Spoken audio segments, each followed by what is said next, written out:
Questão 2, propostos de movimento circular. Recentemente foi instalada em Passo Fundo uma ciclovia para que a população possa andar de bicicleta. Imagine que um final de semana, pai e filho resolvam dar uma volta, cada um com a sua respectiva bicicleta, andando lado a lado com a mesma velocidade. Legal, então pai e filho foram dar uma voltinha de bicicleta num determinado circuito. O pai estava com a sua bicicleta, vou imaginar que o pai era um pai grandão, tinha uma bicicleta com uma roda grandona, isso aqui é só uma representação para a gente entender, e o filho, ele tinha uma bicicleta com uma roda pequenininha. É, Oi? bicicleta infantil sempre pequena, né? Hã? Bicicleta infantil sempre pequena, né? Ah, mas e o pai dele pode estar andando de BMX? Eu tenho amigo de E que 50 anda anos que bem. anda de BMX até hoje, né? Ixi, Pode ser que os dois. Mas a questão vai ter que afirmar que as rodas têm diâmetro diferente para a gente poder comparar. Vamos lá. Mas antes da gente chegar nesse detalhe,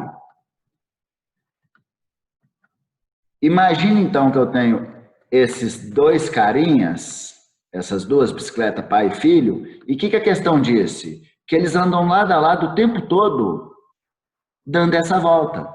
Vocês estão andando lado a lado o tempo todo, o que eu posso concluir? Que se o pai deu a volta com 1 hora, o filho também deu a mesma volta com 1 hora.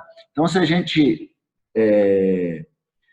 for concluir aqui, a gente pode concluir que a velocidade linear do pai, ela vai ser igual à velocidade linear do filho, que eles percorrem a mesma distância e mesmo intervalo de tempo. A própria questão falou velocidade, mas qual velocidade que ela está falando? A velocidade linear.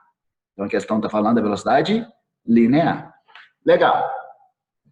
Admitindo-se que o diâmetro das rodas da bicicleta do pai é o dobro do diâmetro das rodas da bicicleta do filho, então a questão afirmou isso para a gente.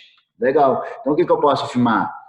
Que se o diâmetro é o dobro, o raio também vai ser o dobro, já que o raio é a metade do diâmetro, né? Então, o que eu posso falar? Que o raio da roda do pai é igual a 2 vezes o raio da roda do filho. Foram essas informações que a questão me deu, né? Que o raio da roda do pai, ela é maior que o raio da roda do filho, e o maior quanto? 2 vezes maior. Legal, continuando o nosso raciocínio então. Pode-se afirmar que as rodas da bicicleta do pai em relação às rodas da bicicleta do filho giram com. O que eu disse para vocês em outras situações? Em questões de movimento circular, verificar se a questão está tratando de comparação de movimentos circulares que estão acontecendo simultaneamente. E se eles estão acontecendo simultaneamente, a gente tem que verificar se estão acontecendo no mesmo eixo rotacional ou eixos rotacionais diferentes. Como cada indivíduo está numa bicicleta, as rodas estão rodando em eixos diferentes. Beleza? Estão rodando em eixos diferentes, mas com uma mesma velocidade linear, como relatado na questão. Ok? Então, o que ela vai ter de diferente e o quanto vai ser diferente uma grandeza que descreve o movimento circular da bicicleta do filho em relação do pai. Vamos lá. Como que eu prossigo o meu raciocínio? Poxa, ele está falando de velocidade linear, eu sei que é igual. Velocidade linear, ela é o quê? Ela é igual à velocidade angular vezes o raio. Então, aqui, a partir dessa relação, eu consigo chegar à conclusão em relação à velocidade angular, que a velocidade angular é igual a linear sobre o raio. Isolei velocidade angular. Então, aqui, o que eu posso concluir? Que se os dois, o pai e o filho, têm a mesma velocidade linear, a angular não vai, a linear não vai interferir na diferença da velocidade angular dos dois. Qual vai ser o fator que vai interferir? O raio.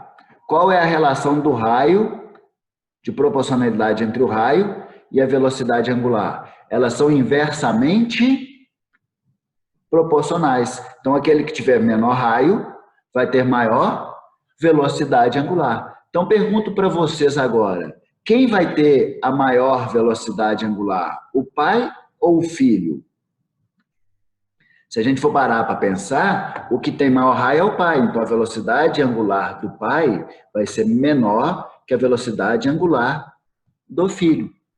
Quantas vezes menor? Eu posso afirmar que a velocidade angular do pai é 2 vezes menor do que a velocidade angular do filho. Por quê? Porque o raio dele vai ser 2 vezes maior.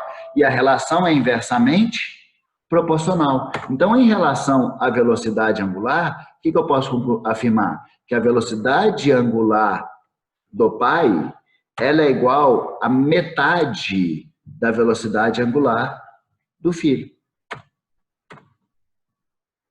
Sim? Enquanto a roda do pai cumpre 360 graus, a do filho vai ter que cumprir 720 graus, ela vai ter que dar 2 voltas para que elas percorram uma mesma distância. Legal? Show de bola. Aquele que tem maior velocidade angular, obrigatoriamente ele vai ter o quê? Na mesma proporção? Maior frequência. Então, eu posso afirmar, se eu sei o comportamento da velocidade angular, eu consigo entender o comportamento da frequência. Então, a frequência do pai, da roda do pai, né, ela vai ser menor que a frequência da roda do filho. Por quê? Porque se a roda do pai tem maior raio e a roda do filho tem menor raio, a roda do filho, para percorrer a mesma distância, vai ter que dar mais voltas. Por isso que ela tem maior velocidade angular. Se ela está dando mais voltas, está cumprindo 360 graus mais rápido, ela está dando mais voltas por segundo. Beleza? Então, a frequência do filho é maior. Quantas vezes maior? 2 vezes maior. Então, eu posso falar que a frequência do pai, ela é igual ao quê? A metade da frequência do filho. Foi? Se eu sei o comportamento da frequência, eu sei o comportamento do período. Por quê? O período é o inverso da frequência. Então, se aquele que tem menor frequência, ele está dando menos voltas por segundo, obviamente ele está gastando o quê? Mais tempo para dar uma volta. Então, o período do pai, ele vai ser maior do que o período do filho, o período da roda, né? O tempo que a roda gasta para dar uma volta na bicicleta do pai é maior que o tempo gasto pela roda do filho. Quanto tempo a mais? O período do pai, se a frequência dele é a metade, ele está dando metade de voltas por unidade de tempo. Então, se ele está dando a metade das voltas do que o filho por unidade de tempo, quer dizer que ele está gastando o dobro do tempo. É o inverso, né? Se a frequência é a metade, o período vai ser o quê? O dobro. Então, o período do pai é igual 2 vezes o período do filho. Beleza? Não vou entrar em aceleração centrípeta, porque essa questão não entra em aceleração centrípeta. Mas as informações que a gente fez aqui dá para concluir perfeitamente. Então, em relação pode-se afirmar que as rodas da bicicleta do pai, em relação às da bicicleta do filho, giram com... A do pai, ela gira com o dobro da frequência? Não, ela gira com a metade da frequência, porque ela tem o dobro do raio. Então, ela gira com metade da frequência. E se gira com a metade da frequência, ela também vai girar com a metade da velocidade angular. Ok? Então, ela gira com a metade da frequência, beleza. Então, se ela gira com a metade da frequência, jamais ela vai girar com a mesma velocidade angular. Se ela está girando com a metade da frequência, está gastando mais tempo para dar uma volta, né? Está dando menos voltas por segundo. Com a mesma frequência? De jeito nenhum. Com a mesma frequência? De jeito nenhum. Então, a resposta, letra B de bola.